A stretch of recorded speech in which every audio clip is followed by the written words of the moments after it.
Où commence réellement la nouvelle alliance? Depuis de longues années, évidemment après le 1er siècle, l'Église romaine avec sa subdivision Ancien et Nouveau Testament avait classé les évangiles dans le Nouveau Testament. Par conséquent, selon cette subdivision, la nouvelle alliance commence au début du livre de Matthieu jusqu'au livre d'Apocalypse, ce qui n'est pas vraiment correct. Nous l'avons déjà vu avec vous juste en passant dans les leçons précédentes. On va encore le voir avec vous, mais cette fois-ci en profondeur. Lisons Galates 4, 4 à 7. Dans ce texte, il est écrit « Mais lorsque les temps ont été accomplis, écoutez très bien, Dieu a envoyé son Fils, né d'une femme, né sous la loi. » Soulignez ça très bien. Né sous la loi, afin qu'il y racheta ce qui était sous la loi, afin que nous ressuscions l'adoption. Amen. Arrêtons-nous là pour l'instant. Dans ces versets-ci, la Bible nous apprend que Christ était né sous la loi.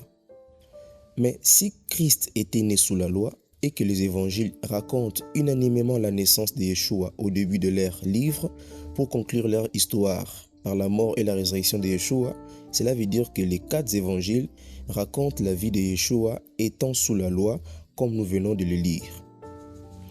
Étant donné que la nouvelle alliance fut inaugurée par le sang de Yeshua à la croix, nous comprenons que tout ce qui raconte les 4 évangiles concernant Yeshua avant sa mort était sous la loi. Ainsi, s'il faut classer les 4 évangiles, on ne doit surtout pas le classer dans la nouvelle alliance, car la Bible elle-même dit que cela ne peut pas être possible. Les 4 évangiles sont des livres de témoignages, des livres transitoires et d'accomplissement. Pourquoi l'appelons-nous ainsi? Premièrement, nous l'appelons livre de témoignage parce qu'il témoigne de la vie de Jésus-Christ. C'est-à-dire, en lisant les évangiles, nous nous informons sur des faits réels qui prouvent l'existence, la vie, le ministère de Yeshua, sa mort et sa résurrection. Sans ces preuves historiques, nous n'aurions pas de renseignements. Partant de cette assertion, et en lisant les livres de Deutéronome au chapitre 19, verset 15, nous découvrons dans ce verset qu'un fait ne pourra s'établir que sur la déposition de 2 ou de 3 témoins. Aussi, Dieu a voulu par ces témoins laisser des écrits ou dépositions qui devaient témoigner des œuvres de Yeshua, le Messie. Voilà pourquoi, avec les 4 évangiles, nous voyons 4 témoins. 2 sont oculaires et les 2 autres sont auriculaires. Matthieu et Jean sont des témoins oculaires des choses qu'ils racontent car ils ont vécu avec le Seigneur.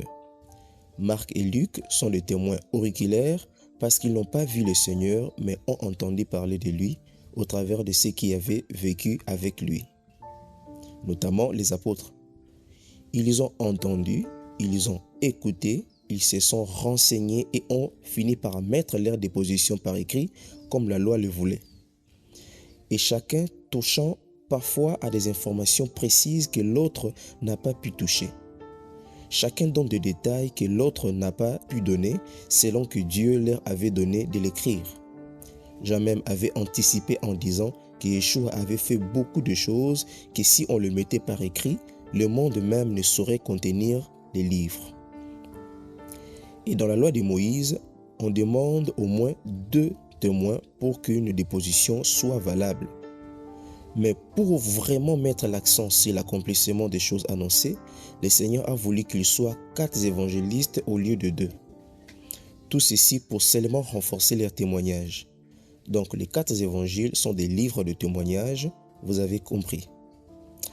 Nous appelons aussi les 4 évangiles livres transitoires parce que c'est dans les 4 évangiles que nous assistons à une sorte de transition en allant de la loi charnelle vers la loi spirituelle.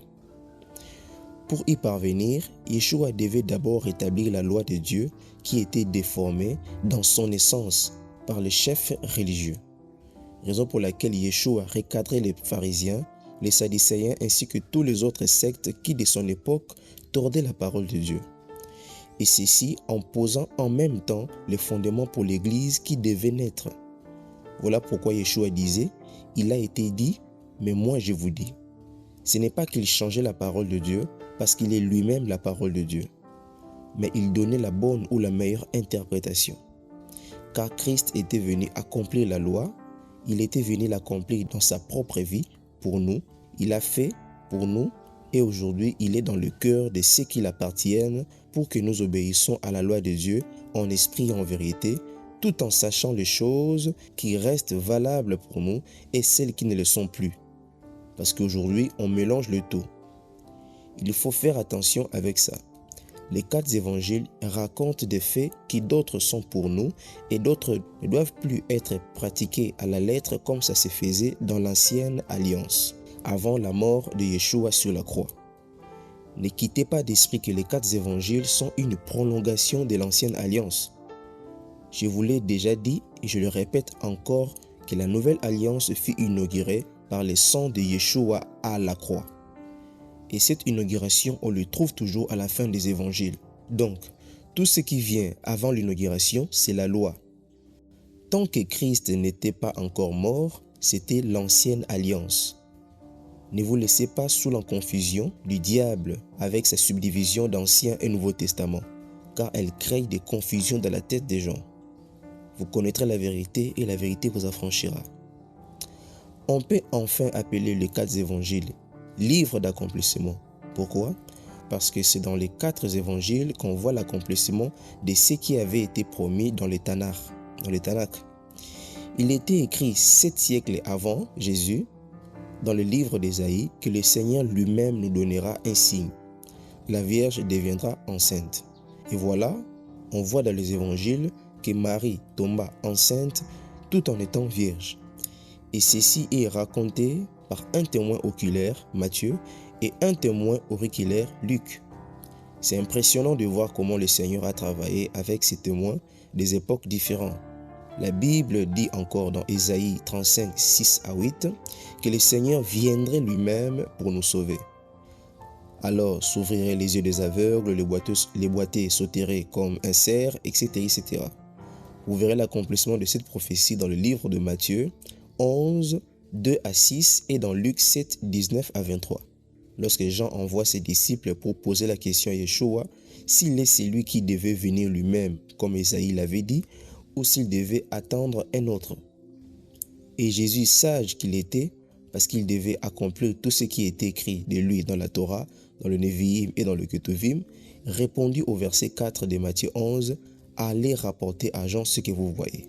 Les aveugles voient, les boiteux marchent, les sourds entendent. Heureux celui pour qui je ne serai pas une occasion de chute. » Et là, Yeshua récite les livres du prophète Ésaïe.